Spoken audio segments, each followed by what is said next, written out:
Kisah Sang Penakluk. Jika sahabat menyukai cerita ini jangan lupa like, komen dan share. Terima kasih. Bab tahun 1018 sampai tahun 1020. Kota langit di dekat laut, sandiwara dua aliran Buddha dan Tao yang mengepung kota langit akhirnya berakhir dengan lenyapnya Dewa-Dewi Tao Qingsu dan Ye Xiuluo. Saat ini, meskipun villa Kevin Ye di kota langit sudah bobrok, kerugian ini tidak berarti apa-apa bagi Kevin Ye. Itu hanyalah hal-hal yang dapat diganti dengan menghabiskan lebih banyak uang. Saat ini, Kevin Ye berhasil mendapatkan niat baik dari dua aliran Buddha dan Tao Timur, yang tidak dapat dibeli dengan banyak uang. Malam telah berakhir. Ketika langit di timur kembali diselimuti matahari, kota langit sekali lagi menunjukkan semangat dan vitalitas yang sama seperti sebelumnya.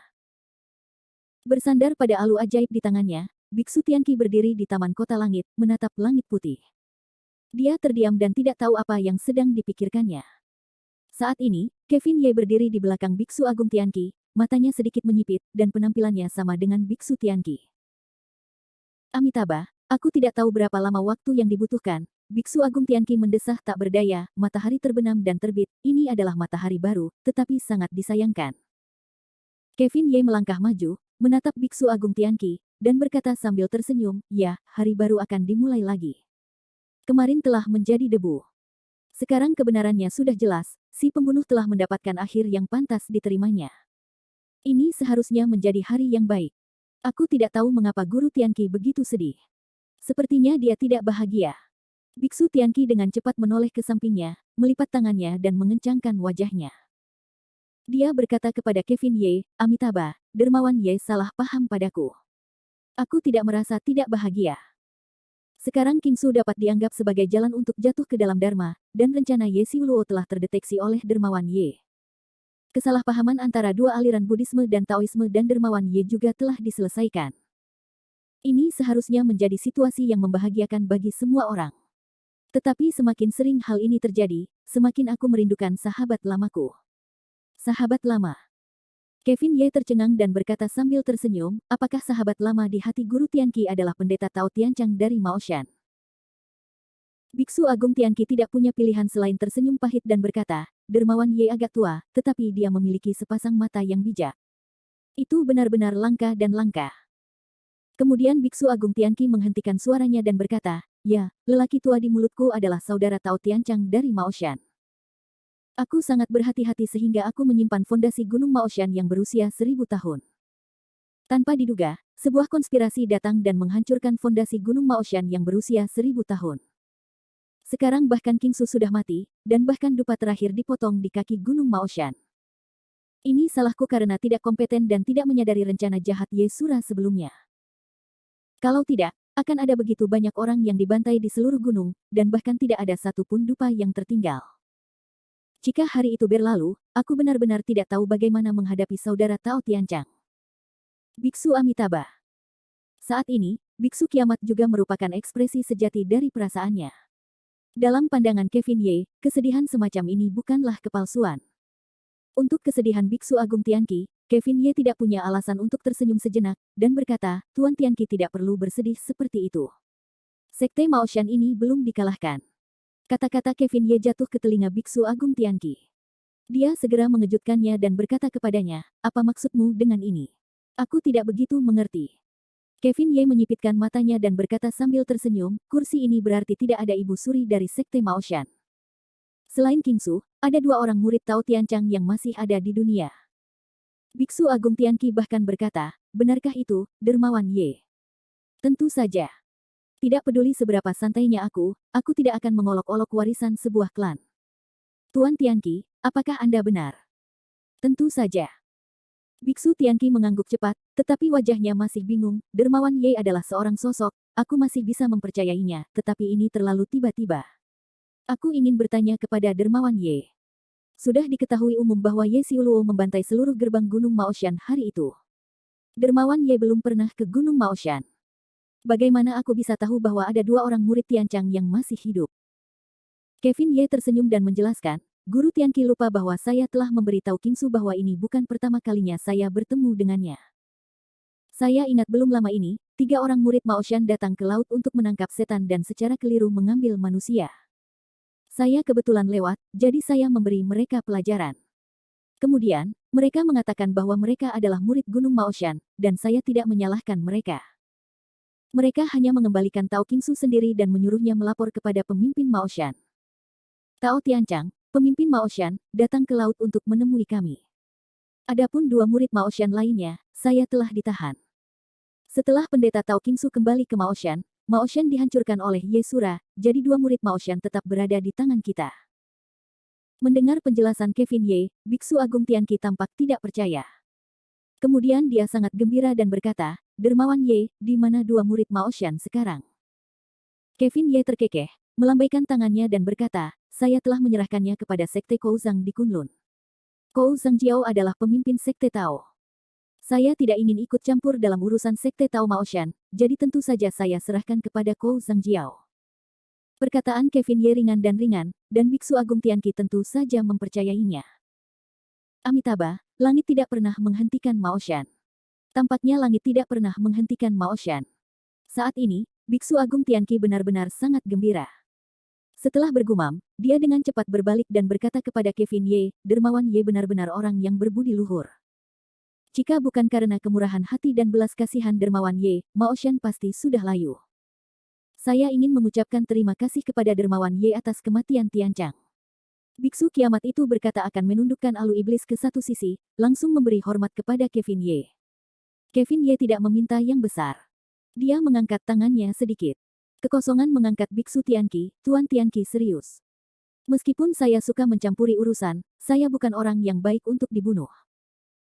Meskipun kedua Taois Maoshan seharusnya tidak menangkap orang biasa secara tidak sengaja, mereka tidak bersalah sampai mati, jadi kami menahan mereka sampai hari ini. Dapat dikatakan bahwa ada roh di surga, dan tidak ada akhir di Gunung Mao. Amitabha, Dermawan Ye, kurasa itu benar. Biksu Tianqi tidak tersenyum ke langit sampai sekarang, dan Kevin Ye juga menunjukkan senyum pada saat yang sama. Namun, senyum kedua orang itu sangat berbeda di bawah langit timur. Terutama Kevin Ye. Tidak sesederhana yang dibayangkan Biksu Tianqi bahwa Kevin Ye menyerahkan Zhuang Suzi kepada Ku Zentian dari Kunlun. Selain itu, Zhuang Suzi jatuh ke tangan Zentian. Aku takut seluruh sekte Maoshan akan jatuh ke Kunlun dan menjadi pengikut Kunlun di masa depan dalam pengaruh Taoisme. Tentu saja, ini adalah kata-kata penutup. Adapun Kevin Ye, dia secara alami memiliki tata letaknya sendiri untuk Maoshan. Secara alami, Kevin Ye tidak akan berbicara di depan biksu besar Tianqi. Langit laut perlahan mulai menyala, ketika matahari kembali muncul di timur saat itu, juga menunjukkan bahwa milik timur hari baru telah dimulai. Bab 1019. Qingsu meninggal, dan pikiran Ye Xiuluo juga hancur.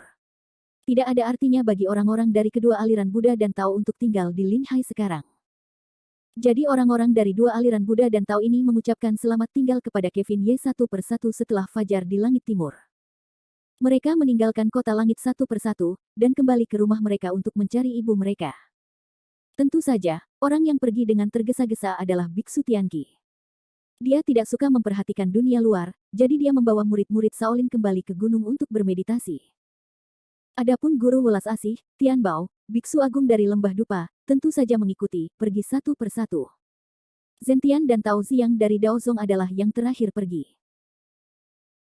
He Zentian dan Kevin Ye sudah menjalin hubungan kerjasama, jadi mereka menutup pintu dan berbicara dengan Kevin Ye sebentar, dan kemudian mereka mendapatkan cukup banyak manfaat dari Kevin Ye, jadi mereka meninggalkan kota langit dengan dua murid Maoshan dengan puas. Adapun makna yang ditinggalkan oleh Tao Ziyang, itu jauh lebih sederhana daripada Zentian. Karena sebelumnya dia salah paham dengan Kevin Ye, dia datang menemui Kevin Ye untuk meminta maaf dan berbicara sebentar.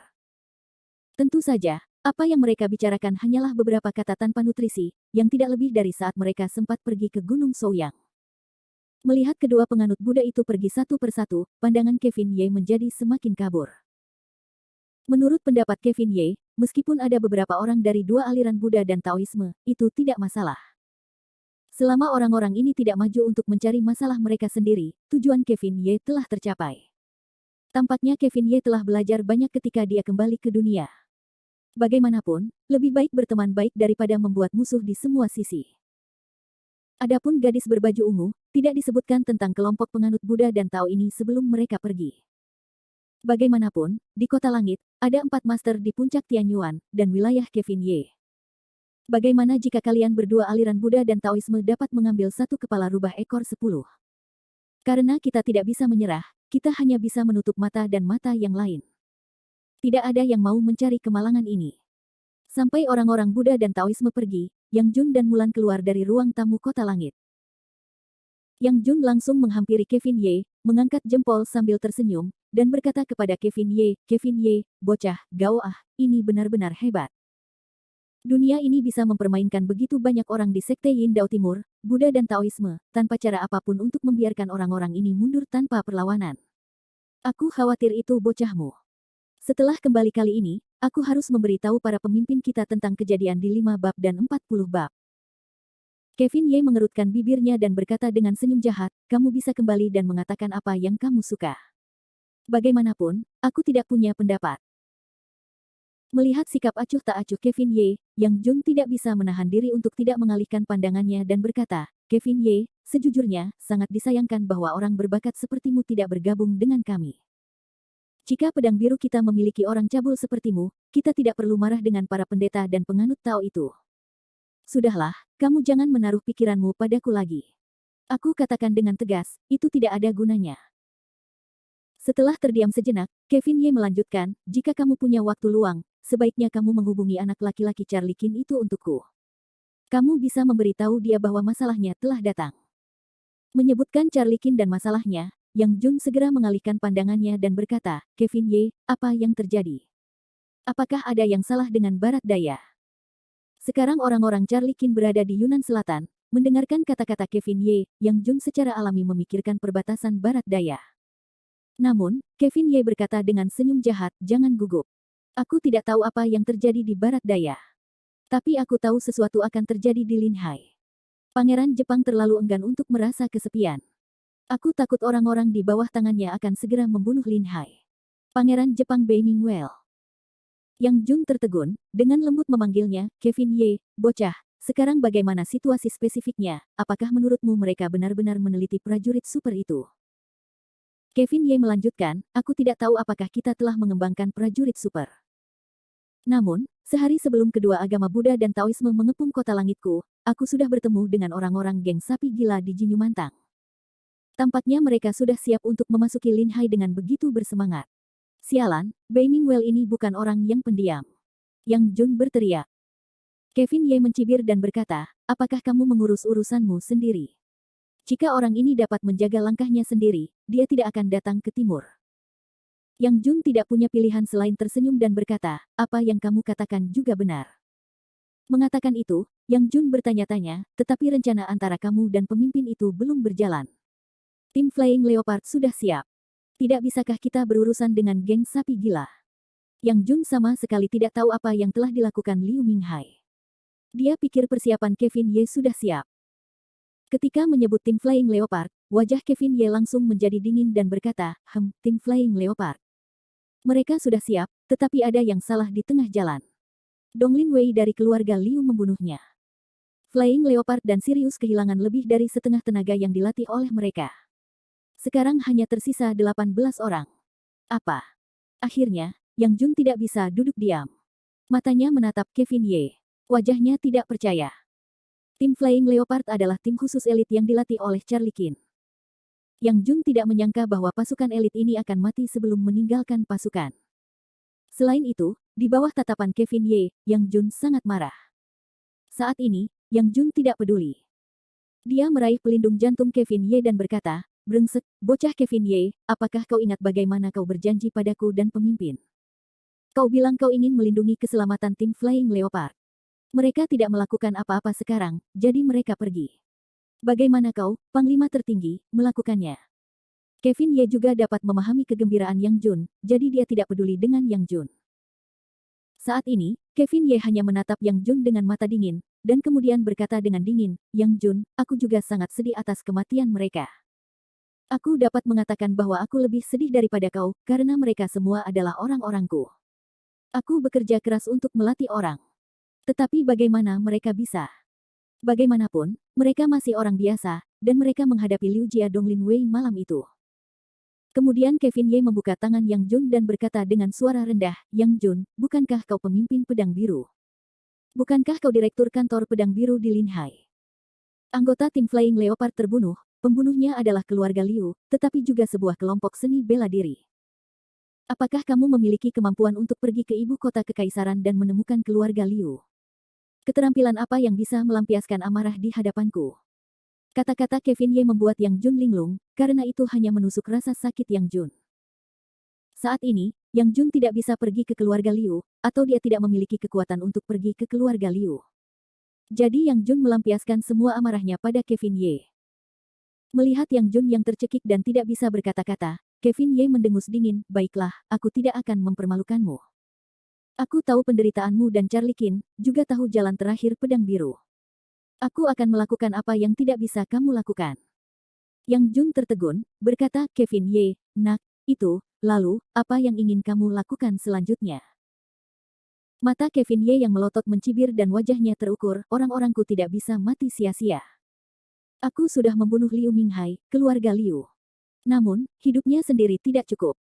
Sebagai balasan atas hutang darah dan pembayaran darah, aku ingin seluruh keluarga Liu menguburkan keluargaku bersamaku. Begitu Kevin Ye mengucapkan kata-kata ini, disertai dengan niat membunuh di sekujur tubuhnya, dia menjadi bertekad, dan bahkan Yang Jun merasakan ketakutan yang tidak dapat dijelaskan. Namun, Kevin Ye sama sekali tidak peduli dengan kengerian Yang Jun, dan melanjutkan, kamu harus memberitahu Charlie Qin tentang masalah ini untukku, sehingga dia sebaiknya tidak campur tangan atau menghentikannya. Kalau tidak, jangan salahkan aku karena memalingkan mukanya dan menolak untuk mengenali orang. Setelah itu, Kevin Ye berbalik untuk pergi, meninggalkan Yang Jun sendirian di tengah angin. Entah berapa lama waktu yang dibutuhkan Yang Jun untuk kembali sadar dan bergumam pada dirinya sendiri, keluarga Liu, sudah berakhir. Bab 1020. Keluar dari gerbang kota langit, Yang Jun bagaikan lalat tanpa kepala. Duduk di dalam mobil polisi, Yang Jun tidak duduk maupun berdiri, terutama sepasang mata kosong yang menatap kota langit, yang membuat Mulan di satu sisi merasa takut. Kakak Jun, ada apa denganmu? Apa kau baik-baik saja? Mulan duduk di samping Yang Jun dan bertanya dengan tergesa-gesa. Ia takut Yang Jun mungkin mengalami sesuatu yang tidak terduga, atau seperti yang tertulis dalam novel, ia tiba-tiba menjadi kerasukan. Bagaimanapun, apa yang dilihat dan didengar Mulan dalam 2 hari terakhir ini terlalu fantastis. Kultivator yang kuat, monster, semua jenis pemandangan menakjubkan yang hanya dapat dilihat dalam novel dan drama TV hampir semuanya terbayang di mata Mulan. Mulan merasa bahwa pandangan dunianya telah benar-benar runtuh. Begitu perasaan itu meledak, aku khawatir itu akan lebih menakutkan daripada Yang Jun. Jadi saat ini, Mulan sangat khawatir bahwa Yang Jun tidak akan mampu menanggungnya, dan tiba-tiba runtuh. Bagaimanapun, perasaan seperti ini sudah mulai sedikit. Saat ini, Yang Jun tampaknya tidak peduli dengan apa yang dikatakan Mulan. Dia hanya terus menggelengkan kepalanya dan berkata, berdarah, berdarah, dan kali ini, target Kevin Ye adalah Liu Jia, ibu kota kekaisaran. Aku tidak bisa membayangkannya, aku tidak bisa membayangkannya. Meskipun atas kematian tim Flying Leopard, hati Yang Jun juga berduka yang tidak dapat dijelaskan. Namun, Yang Jun tidak tahu bahwa balas dendam Kevin Ye begitu sederhana dan kasar sehingga dia mengarahkan ujung tombaknya ke keluarga Liu, ibu kota kekaisaran. Terlebih lagi, api amarah Kevin Ye tidak hanya ditujukan pada keluarga Liu, tetapi seluruh keluarga Liu. Begitu dia berpikir bahwa seluruh ibu kota kekaisaran, keluarga Liu, akan segera dimusnahkan, Yang Jun merasa bahwa ibu kota kekaisaran yang terpencil dan ibu kota akan penuh dengan kehidupan dan kematian. Jika Kevin Ye biasa mengatakan ini kepada Yang Jun, dia tidak akan mempercayainya. Namun, Kevin Ye hari ini memiliki sarana untuk melakukan semua ini. Yang Jun bahkan dapat yakin bahwa jika Kevin Ye gila, dia pasti akan dapat merotasi semua 10 keluarga di ibu kota kekaisaran, karena Kevin Ye hari ini benar-benar memiliki kekuatan ini. Bahkan pengepungan dan penindasan Buddhisme dan Taoisme Timur dapat diselesaikan hanya dengan beberapa kata, apalagi 10 keluarga emas ibu kota kekaisaran. Ketakutan yang tidak dapat dijelaskan telah mulai membakar hati Yang Jun. Di seluruh timur, 10 keluarga emas ibu kota kekaisaran memiliki status dan hak yang tidak tergoyahkan, yang terlalu penting dan penting bagi dunia sekuler. Yang Jun tidak dapat membayangkan seperti apa kekacauan timur jika salah satu dari 10 keluarga hilang. Rencana Charlie Qin telah membuat Yang Jun sangat menyeramkan, tetapi Charlie Qin setidaknya memiliki sedikit akal sehat. Dalam rencana Charlie Qin, perubahan ini terjadi dari bawah ke atas, dengan masa transisi yang panjang dan lama. Tetapi Kevin Ye berbeda. Apa yang ingin diluncurkan Kevin Ye saat ini adalah perubahan yang sepenuhnya dari atas ke bawah. Jika Kevin Ye begitu gila, Yang Jun bahkan merasa bahwa seluruh timur mungkin akan mengalami perubahan besar. Terus-menerus menggigit dan menggelengkan kepalanya, Yang Jun berkata pada dirinya sendiri, tidak, aku harus menemukan cara untuk menghentikan anak laki-laki Kevin Ye. Aku tidak bisa membuatnya begitu gila. Ibu kota Kekaisaran Liu Jia tidak dapat diselesaikan, setidaknya tidak sekarang. Mulan dapat melihat dari wajah Yang Jun bahwa dia tidak pernah khawatir, tetapi Mulan tidak tahu persis apa yang dikhawatirkan Yang Jun. Bagi Mulan, 10 keluarga emas teratas di ibu kota Kaisar adalah kata-kata yang jauh dan akrab. Namun, Mulan tidak berpikir bahwa Kevin Ye sendirian mampu melawan keluarga besar yang telah diwarisi selama ratusan tahun. Kakak Jun, apakah kamu terlalu khawatir? Mungkin kata-kata Kevin Ye hanya kata-kata marah untuk sementara waktu. Bisakah dia benar-benar pergi ke ibu kota Kekaisaran sendirian dan membunuh semua orang dari keluarga Liu? Ini juga terlalu. Mulan berkata seolah-olah dia sendiri mulai tidak percaya diri. Namun, Yang Jun menoleh dan berkata dengan serius, ya. Lan, jangan remehkan kegilaan Kevin Ye. Aku baru saja melihat niat membunuh di matanya. Bahkan jika Kevin Ye berhadapan dengan dua aliran Buddha dan Taoisme, dia tidak memiliki perasaan yang mengerikan ini. Apa maksudmu? Itu menunjukkan bahwa kebencian Kevin Ye terhadap keluarga Liu, ibu kota Kaisar, lebih besar daripada kebencian terhadap Buddha dan Taoisme. Aku tidak dapat membayangkan bahwa bahkan begitu banyak ahli bawaan tidak dapat menggerakkannya. Begitu dia mencapai ibu kota Kekaisaran, siapa yang dapat menghentikannya? Aku khawatir dia lebih ekstrim dan mengerikan daripada ayahnya. Mendengarkan kata-kata Yang Jun dalam hati, Mulan hanya merasa bahwa itu adalah kengerian yang belum pernah terjadi sebelumnya, tetapi dia tidak tahu apakah Yang Jun menjelek-jelekkan Kevin Ye, atau dia pikir itu terlalu sederhana. Setelah ragu-ragu cukup lama, Yang Jun mengangkat telepon, beberapa di antaranya tidak yakin, sepertinya rencana hari ini hanya bisa menelepon kepala terlebih dahulu, untuk melihat apakah kepala itu bisa menghentikan Kevin Ye. Jika dia tidak bisa, maka saat ini, selain Charlie Qin, Yang Jun tidak bisa memikirkan siapapun yang bisa menghentikan Kevin Ye. Meskipun Charlie Qin hanya alam naga dan gajah, bagaimanapun juga, ada persahabatan dan kemitraan antara Charlie Qin dan Kevin Ye. Tidak peduli seberapa gilanya Kevin Ye, saya khawatir dia harus memberi Charlie Qin sedikit muka. Mengangkat telepon untuk menghubungi nomor Charlie Qin, tetapi Yang Jun telah menunggu lama, tampaknya tidak ada jawaban, ujung telepon masih berupa nada sibuk. Bagaimana ini bisa terjadi? Bagaimana ini bisa terjadi? Apa yang dilakukan kepala polisi? Dia tidak menjawab telepon. Jelas, saat ini, Yang Jun sudah dalam keadaan tidak terkendali. Saya tidak tahu harus berbuat apa. Pada saat itu, Mulan, yang duduk di sebelahnya, masih tenang. Kakak Jun, jangan panik. Jangan panik. Kevin Ye belum melakukan tindakan apapun. Saya pikir kita akan menemukan seseorang untuk menatap kota langit setelah kita kembali, dan kemudian kita akan menemukan cara untuk melakukannya. Yang Jun tidak punya pilihan selain berkata, sekarang hanya seperti ini. Sambil berkata, Yang Jun menginjak pedal gas, mobil polisi itu meledak bersiul, menghilang di kota langit. Saat ini, kota langit telah mengalami kesulitan besar, yang juga sangat kacau. Untungnya, ada Howard Zhang, Michael Liu, dan Lin Sailing di kota langit. Jadi dengan kepergian dua aliran agama Buddha dan Taoisme, kedamaian sebelumnya dengan cepat dipulihkan. Saat ini, menghadap matahari tengah hari, Tommy Ye, di atap kota langit, sedang melihat kerusuhan di bawah. Dia tersenyum pahit dan merokok. Dia tidak tahu apa yang sedang dipikirkannya. Setelah pengepungan agama Buddha dan Taoisme selama 3 hari, melihat Kevin Ye keluar dari celah, dia benar-benar menyelesaikan kebencian agama Buddha dan Taoisme dengan satu mulut. Tommy Ye tahu bahwa bukti dan kata-kata di mulut Kevin Ye tidak relevan.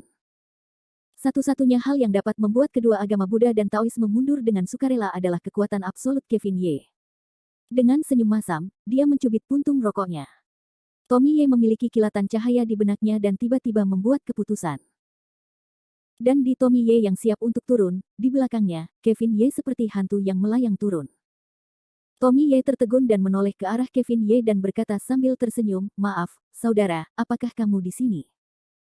Kevin Ye, dengan cincin rokok di mulutnya, diam-diam berjalan ke Tommy Ye dan berkata sambil tersenyum, "Aku di sini. Meskipun aku ingin tinggal di sini selama 2 hari lagi, aku pikir kamu harus kembali saat ini."